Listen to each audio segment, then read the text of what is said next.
এই মুহূর্তে যে খবরের দিকে নজর রাখবো, যাদবপুর লোকসভা কেন্দ্রের বিজেপি প্রার্থী অনির্বাণ গাঙ্গুলি জেলা শাসক কার্যালয়ে মনোনয়নপত্র জমা দিতে আসলেন। দেখুন তার ছবি।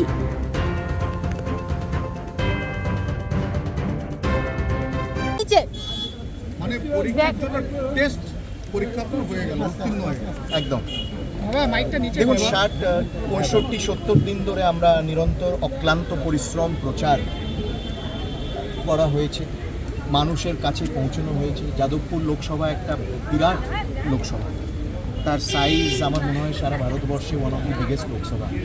আমার আমরা মানুষের পাশে পৌঁছতে পেরেছি, মানুষের কাছে যেতে পেরেছি, মানুষকে প্রধানমন্ত্রী, কেন এটা তার নির্বাচন, প্রধানমন্ত্রী নরেন্দ্র মোদীর নির্বাচন, তার আদর্শ, তার কর্মপদ্ধতি, তিনি যা অ্যাচিভ করেছেন গত 10 বছরে, মানুষের জন্য যা করেছেন, এই বার্তা নিয়ে আমরা পৌঁছেছি। মানুষ আমাদেরকে স্বাগত জানিয়েছে স্বতঃস্ফূর্তভাবে, এবং এখন হচ্ছে লাস্ট ল্যাব, আরও বেশি পরিশ্রম করতে হবে, আরও বেশি তাদের কাছে পৌঁছবে। তৃণমূল কংগ্রেস কি কোনো সমস্যার সম্মুখীন হয়েছে? না, দেখুন আমরা এখানে টাইমলি পৌঁছে গেছি, আধা ঘন্টা আমাদেরকে অপেক্ষা করতে হয়েছে, এবং সেই টাইম খালি এক্সটেন্ডই করে যাচ্ছে।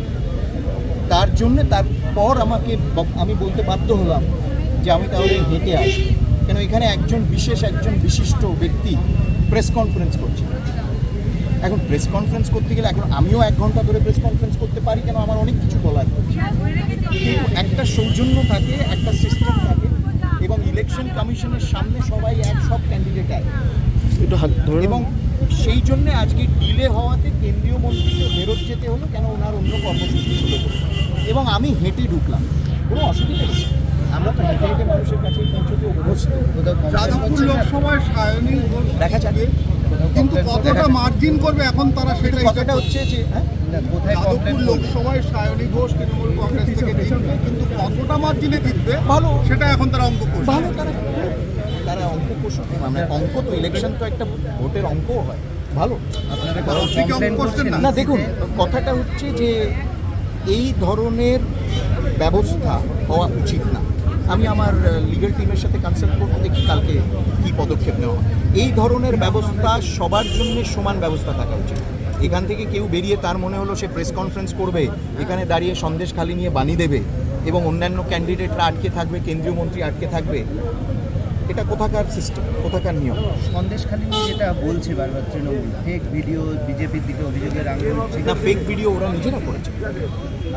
ওরা নিজেরা করেছে, তারা যাদেরকে তারা মানসিকভাবে চাপ সৃষ্টি করে, যাদেরকে ধমকে এই ধরনের বক্তব্য রাখতে বাধ্য করেছে, তারাই স্বীকার করছে, এবং এই ভিডিও পুরোপুরি দেখা যায় যে এটা doctored video, it is an edited video, এই ভিডিওটা compromised, it is a fake video.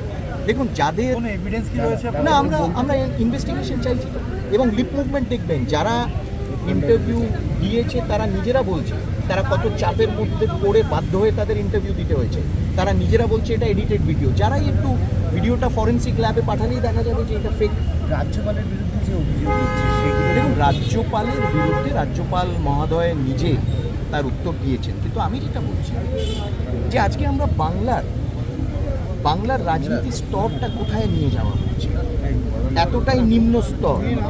কোনো যখন ইস্যু থাকে না, কোনো যখন ইস্যু ভিত্তিক রাজনীতি বা রাজনৈতিক বক্তব্য রাখা যায় না, তখন তারা এই ধরনের নিম্ন স্তরের কুরুচিকর রাজনীতির তারা সাহায্য নিয়ে রাজনীতিটা করে। এটা বাংলার স্তর না, পশ্চিমবঙ্গের মানুষের স্তর না, আমাদের একটা ঐতিহ্য রয়েছে, আমাদের একটা সংস্কৃতি রয়েছে, আমাদের এই স্তর হওয়া উচিত না। আমার পশ্চিমবঙ্গে তো বেশ কয়েক মাস ধরে ধর্ষণ নিয়ে রাজনীতি চলছে, কি বলবেন? না, ওরা কি এটা এড়িয়ে যেতে পারবেন? না, একদমই না, এবং মা বোনেরা এখানে সুরক্ষিত না। সন্দেশখালী মডেল, আজকে diamond Harbour model, Sandeshkhali model, এই মডেল তারা আবার যাদবপুরে আবার ডায়মন্ড হারবার মডেল করতে চায়।